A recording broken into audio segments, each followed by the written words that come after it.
And good morning, it's Joshua Heston, Editor-in-Chief of State of the Ozarks, and I'm here with Race Hobbs with KGRA. Finally. I know. We've talked on the phone. We've waved at each other here and there. We're here in Eureka Springs for the 31st annual UFO conference. Yep. And Race, tell me about KGRA. The KGRA is really a dynamic radio delivery system built primarily for the digital, the World Wide Web. Mm-hmm. And we base this, strictly off of an FM satellite model. Mm-hmm. It's, we run everything sort of as if we were FCC regulated. Mm-hmm. And it's all filled with nightly live programming and everything to do with the paranormal topics that really you don't find on the mainstream media. Yeah. So tell me about some of the topics that you guys cover. We cover everything from geopolitics to UFOs, ghosts and spirits, really all of the unknown phenomena. I just like to really call it the mysteries of the world. Mm-hmm. We look into the mysteries of the world, things that, really just kind of, beg the question, is this real or could it be real, or what really goes into this, like just say the Loch Ness Monster, for example. Yeah.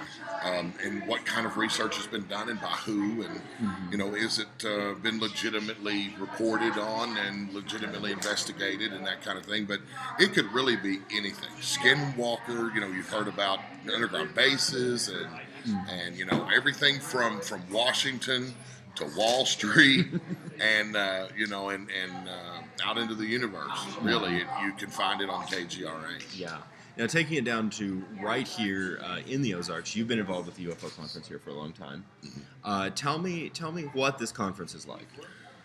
Well, from someone who has been to conferences all over the United States for the last 30 years, this conference has really been my adoptive home conference because, number one, it's in Arkansas. It's in my home state. I was born and raised in the River Valley, just down the mountain. Mm-hmm.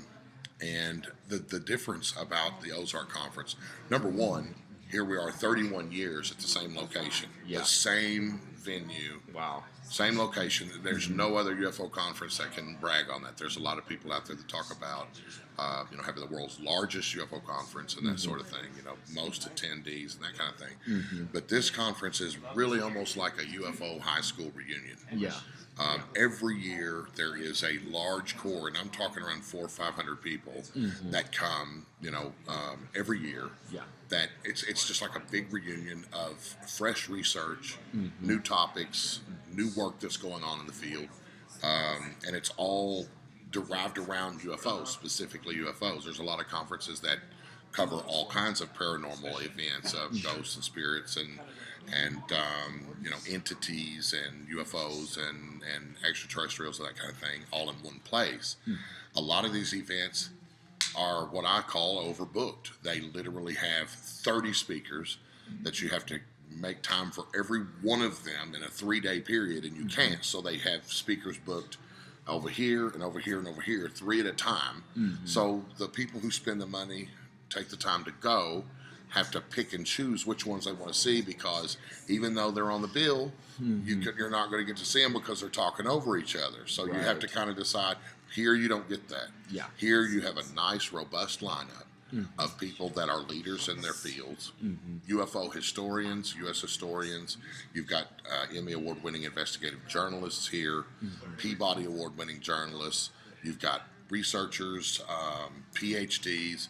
You're going to get the best of the best here, and then you're also going to get new people who are bringing fresh research and fresh ideas and research, to the subject as well. So apart from it being just a big reunion for us all to come meet up every year together, there's also another 200 or 300 people that come that are new, they're first timers, and they're just experiencing the UFO subject and just taking in a new interest in it. And some of them have had an interest but never done a conference thing. And they're all here. They all come in here. One place. And the energy here is so great. So this is a very unique environment. Right here in a sleepy, little, beautiful Victorian village here in Eureka Springs. Yeah.